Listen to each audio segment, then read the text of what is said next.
चांगलं पाहू म्हणजे चांगलं वाढेल. कृतज्ञता म्हणजे चांगल्याचं स्मरण. कृतज्ञ भाव, कृतज्ञता अर्थात जीवनात काय चांगलं आहे, चांगल्या गोष्टी, चांगल्या घटना, चांगल्या व्यक्ती यांचं मनोमन स्मरण करणे, मनोमन अनुभव करणे आणि इथवर न थांबता पुढे जाऊन तो अनुभव व्यक्त करणे.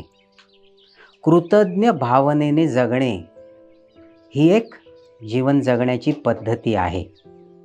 या पद्धतीचा अंगीकार केल्यास आपल्याला दैनंदिन जीवनात फार समाधान वाटेल.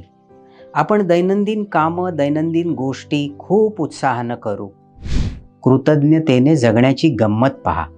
समजा आपल्याजवळ देण्यासारखं काहीच नाही आणि अशा वेळी आपण फक्त मनोमन कृतज्ञ झालो, फक्त चांगल्याचं स्मरण केलं तरीसुद्धा आपल्याला मनामध्ये भरून येईल, समाधान वाटेल.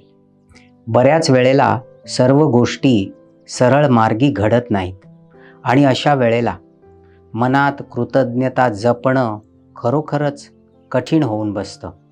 पण असं जरी असलं तरी चांगल्या वाईट सर्वच दिवसात दररोज क्षण दोन क्षण का होईना आपल्या आयुष्यामध्ये काय चांगलं आहे, आपल्या आयुष्यात काय चांगलं घडलं याबद्दल जर आपण स्मरण ठेवू शकलो आणि मनोमन या चांगल्याचा अनुभव करू शकलो तर निश्चितच प्रतिकूल परिस्थितीत सुद्धा आपल्याला 2 क्षण आनंदाचे मिळतील, समाधानाचे मिळतील आणि त्यामुळे अशा वातावरणात मनाला उभारी येईल आणि आपलं कार्य सुंदर घडवण्यासाठी, आनंदाने, उत्साहाने घडवण्यासाठी आपल्याला प्रेरणाच मिळेल.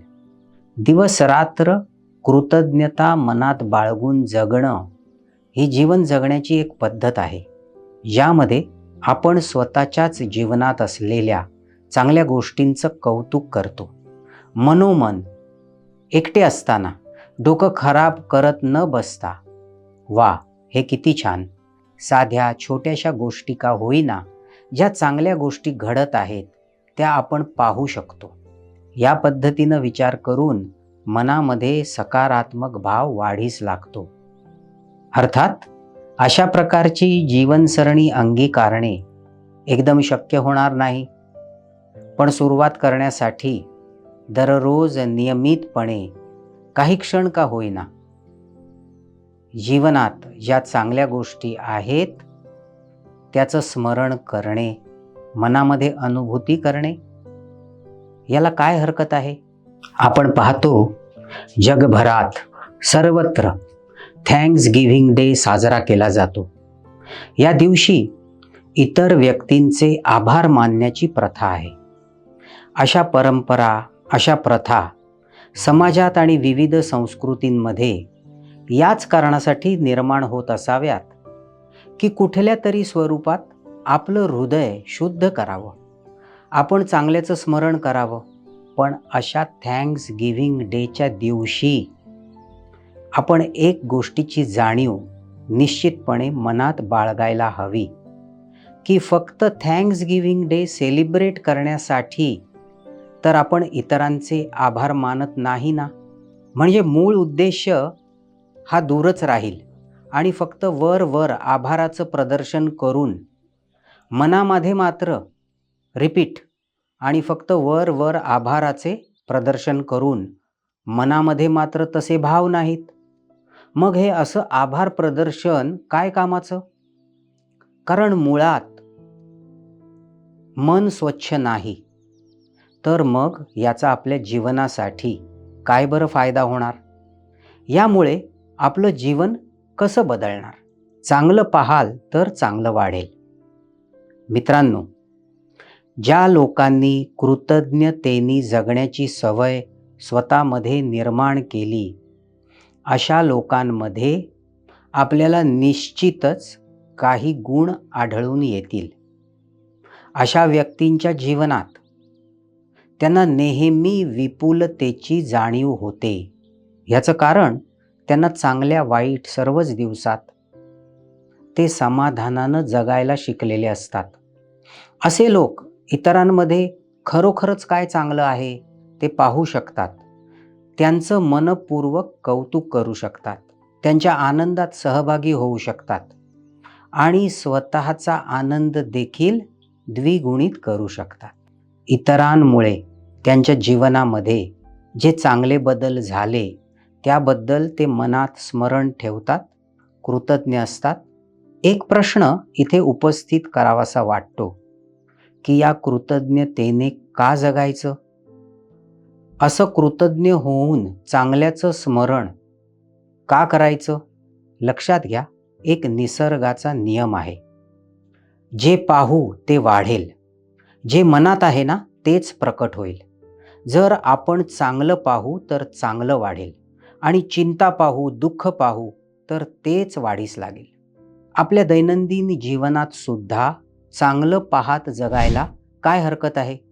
एखाद्या दिवशी कुठल्याही विशेष परिश्रमाशिवाय आपलं एखादं काम होतं, विशेष ट्रॅफिकशिवाय आपला प्रवास सहज होतो, विमान, ट्रेन, आपण वेळेपेक्षा लवकर पोहोचलो.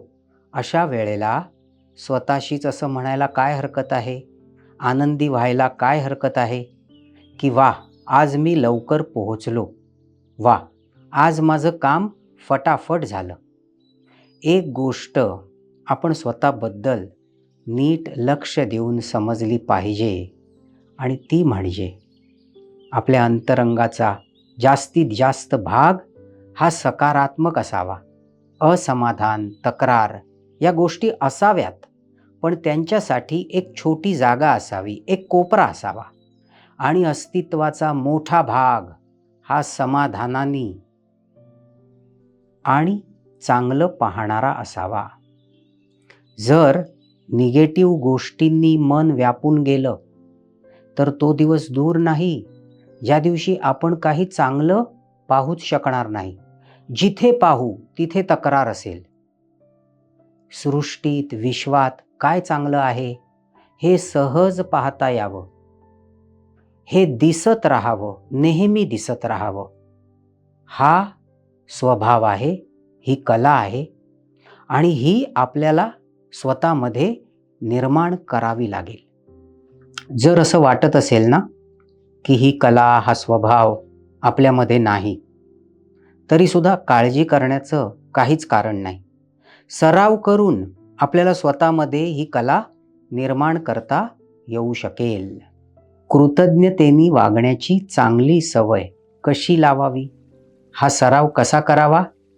अगदी सोपं आहे. इथे काही गोष्टी सुचवू इच्छितो. हा अभ्यास, हा सराव दररोज करू शकतो, फावल्या वेळात करू शकतो. सोप्या गोष्टी आहेत, आपल्याला सहज जमतील. बघा, पहिली गोष्ट, सकाळी उठल्यावर दररोज काही मिनिटांकरता थोडासा वेळ आपल्या आयुष्यातील चांगल्या घटना, चांगले लोक, चांगल्या आठवणी यांचं स्मरण व्हावं. आणि या सगळ्या गोष्टी आपल्या जीवनात आहेत याबद्दल आपण स्वतःचंच कौतुक करावं, निर्मात्याचे आभार मानावेत. काय हरकत आहे असा अभ्यास केवळ थोड्या वेळाकरता रोज करायला? दुसरी गोष्ट, आपला जोडीदार, आपली मुलं, आपल्या जवळपासचे मित्र, नातेवाईक यांच्याबरोबर जाणीवपूर्वक एखाद्या चांगल्या घटनेचे, चांगल्या गोष्टीचे, चांगल्या आठवणीचे शेअरिंग करावं. समोरासमोर किंवा फोनवर अशा आठवणी आठवड्यातून एखाद वेळेला आपल्या चांगल्या भावना व्यक्त करायला काय हरकत आहे? त्यानंतर पुढची गोष्ट असेल, सारखी सारखी तुलना करणं बंद करणे. कारण सारखी सारखी तुलना केल्याने त्याचा काहीच फायदा होत नाही. त्यामुळे द्वेष वाढीस लागतो, मत्सर वाढीस लागतो. आपण राग डोक्यात घालून किंवा अस्वस्थता डोक्यात घालून आपण आपलंच नुकसान करून घेतो, नाही का? चौथी गोष्ट असेल, इतरांनी आपल्याला केलेलं सहकार्य, इतरांनी आपल्याला केलेली मदत, त्याबद्दल त्यांचं मनापासून कौतुक करावं. शब्दातून आपल्या भावना व्यक्त कराव्यात. पुढचा विषय आहे मनातील खरी भावना जाणा. हे सर्व करत असताना आणि या पद्धतीने जगण्याचा सराव करत असताना एक गोष्ट पुन्हा पुन्हा सांगावीशी वाटते, ती म्हणजे एक पद्धत शिकलो म्हणून करायचं नाही किंवा करायचं म्हणून करायचं नाही. मनात काय भाव आहे याला सर्वात जास्त मार्क आहेत. चित्ताची चेतना काय, आपल्या मनामध्ये त्या वेळेला खरा भाव काय. ईश्वर सुद्धा यालाच सर्वात जास्त मार्क देणार आहे. मनाची शुद्धता खूप महत्त्वाची. आपल्याच अंतरंगात डोकावून पाहू, विशेष काहीही न करता आपलं शरीर, आपलं जीवन कसं सुरळीत चालू आहे, आपला श्वास, आपलं धडधडणारं हृदय, आपलं शरीर चालवणाऱ्या विविध प्रणाली दिवस रात्र आपल्या सेवेत आहेत आणि सदैव आपल्याला प्रमुख कार्यासाठी तत्पर ठेवत आहेत. आणि यासाठी आपण आपलं देहभान याविषयी कृतज्ञ असावं. आणि हे निर्माण करणारी जी शक्ती आहे, जी शक्ती आपण मानतो, त्या शक्तीविषयी सुद्धा आपण कृतज्ञ असावं. शेवटचा मुद्दा तो म्हणजे हा समाज, ही मानव संस्कृती, टेक्नॉलॉजी जी आपण वापरतो, उपकरणं, गॅजेट्स जी आपण वापरतो, समाजातील विविध संस्था ज्या दिवस रात्र व्यवस्थित चालतात, अशा सर्वांविषयी आपण कृतज्ञ असावं. कारण विशेष काहीही न करता या सर्व गोष्टींचा आपल्याला भरपूर लाभ मिळतो. व्यावहारिक होऊया, अतिरेक टाळूया. कृतज्ञतेचा अभ्यास करत असताना एक सूचना, ती म्हणजे अतिरेक टाळू, खरी भावना जपू. व्यवहाराला सोडून तर आपण वागत नाही ना. कृतज्ञतेने वागण्याच्या आहारी तर आपण जात नाही ना. याचं भान ठेवणं खूप आवश्यक आहे. कृतज्ञता व्यक्त करण्याच्या नादात मनात असलेली खरी भावना, तिच्याकडे दुर्लक्ष होत नाही ना. इथे संपूर्ण लक्ष असावं. एखाद्या नात्याविषयी, एखाद्या घटनेविषयी मनात असुरक्षितता जाणवणं योग्यच आहे. मन जाणणं आवश्यक आहे. खरेपणानं जगणं आवश्यक आहे. आपलं हृदय ओळखणं आवश्यक आहे. चुकीच्या व्यक्तींसाठी कृतज्ञता ठेवून काय उपयोग? ज्या व्यक्ती उद्धट आहेत, उर्मट आहेत, शिवीगाळ करणाऱ्या आहेत, अशा व्यक्तींसाठी साधू संत बनून कृतज्ञता व्यक्त करणे हे व्यवहाराला धरून असेल काय?